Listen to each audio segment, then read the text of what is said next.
Hello everybody, James here with FishRoomFever, and today I wanted to bring you a couple of different ideas on building fry setups.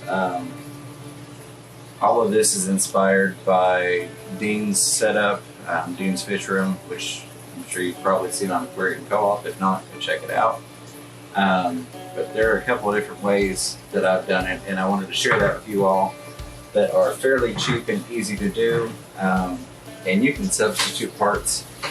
This is just stuff I had around the house, minus one or two fittings I had to go in. So the first one, if you're just wanting to do one single setup for your fry, this is actually just an air-driven setup.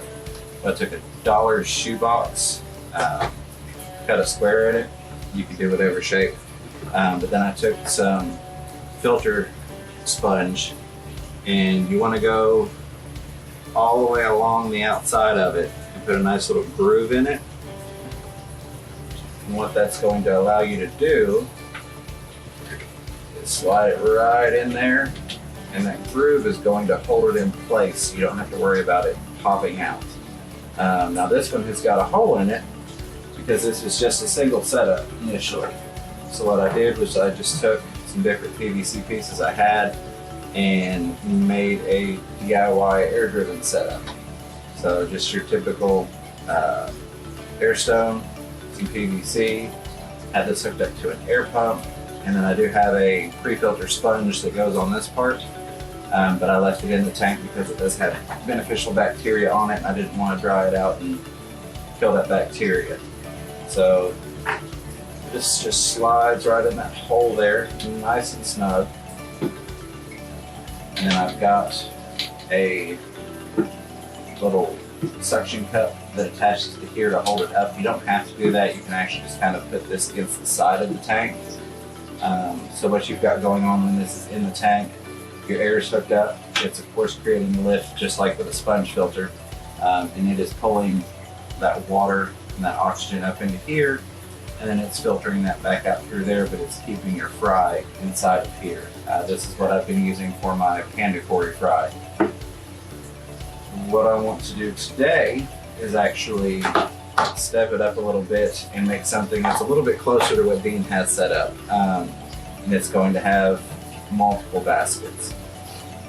So I've already I didn't really measure, but I eyeballed where I wanted the pieces to go and cut them out. You can do that with just a little dollar hacksaw, but I do highly recommend, if you're going to be doing any decent amount of plumbing, get some PVC cutters.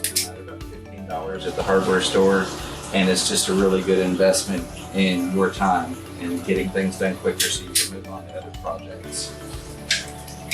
The other thing that you'll need for this setup is some sort of a pump, power head, anything that's going to push water.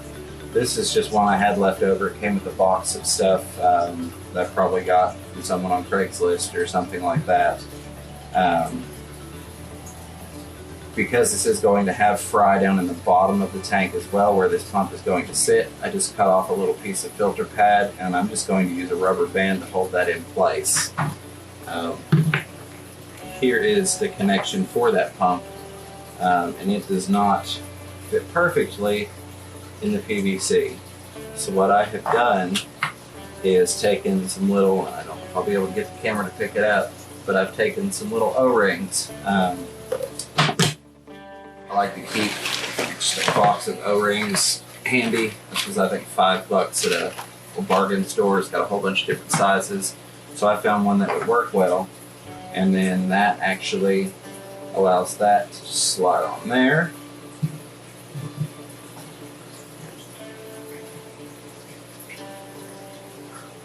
And that makes that the perfect size for that pump. So just a cheap little fix on that. Pull this out.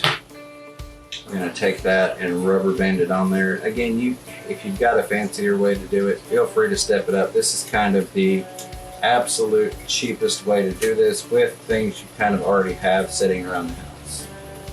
So put that on there. I'm actually going to use 2 rubber bands on this one. Get a pretty pink one on there. And this will help keep any fry in the bottom tank from getting sucked up into that intake on this pump. So that would sit in there. This would be down in the tank. And let me show you how to get the rest of it put together. And again, you could do this for, depending upon the layout, if you wanted to do it for 2 or 4 or whatever you can fit in that tank, or however many you need to make it for. You know, change the design. You've got a different size PVC, which this is 1/2 inch. You know, use that. Just gonna throw an elbow on there. And I'm not going to seal any of this together because I want to be able to take it apart, make adjustments. You know, maybe I want to flip around where the outlets are down the road. So, I'm gonna keep on building here. Try and keep this a brief video, but still show you how I got to the end result.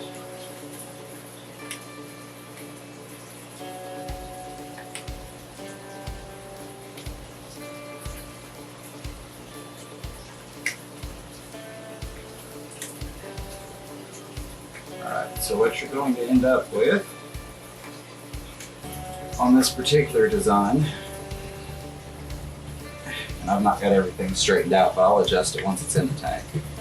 So we will have the pump down in the tank, this will come out of the tank, and then I'm going to have 3 shoe boxes that these go into. So it'll look something like that, times 3. And then the 4th is where the extra is draining back into the tank.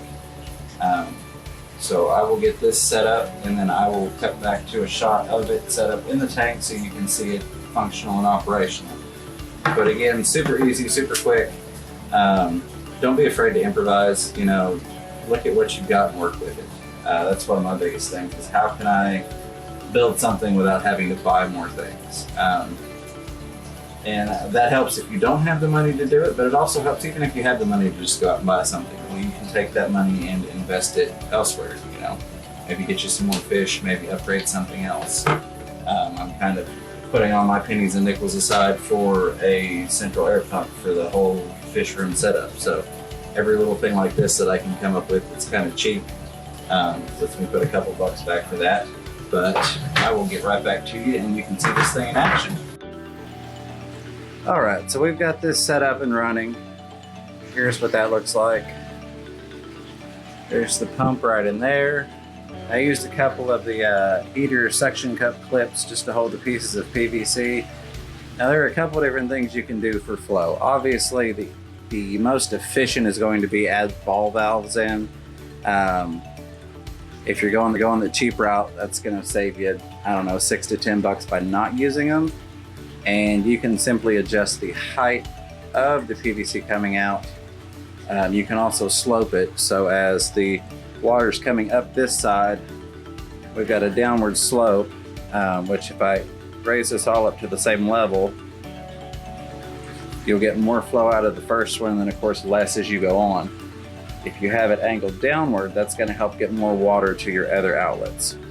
And then of course this first one I've got turned up higher. And then that one's just out a little bit, and then that one not nearly as much. But everything is set up. See if these little, yeah, there's a little panda cory fry. See where they went to. Yeah, there's one of them scooting around. The plecos are on the outside of the container. Another thing you can do is you can paint the bottoms of these white, and that will help you to be able to see what's in there and see if they've eaten the food. Also, it really doesn't matter if you cut the slot for the filter foam on the end or the side. I kind of prefer the side just because it's not right up against the glass. Now this is a 30-gallon aquarium. These particular shoe boxes will work on a 20 long, a 30, a couple other things, but you can find dollar shoe bins in different sizes. There's smaller ones for 10 gallons. Other than that, that's pretty much it for this video, guys. I hope you enjoyed it. If you haven't already, subscribe, hit that thumbs up, and ding the notification bell, and share this out. I appreciate it, and it doesn't cost you anything. I hope you all have a wonderful day, and I will see you next time.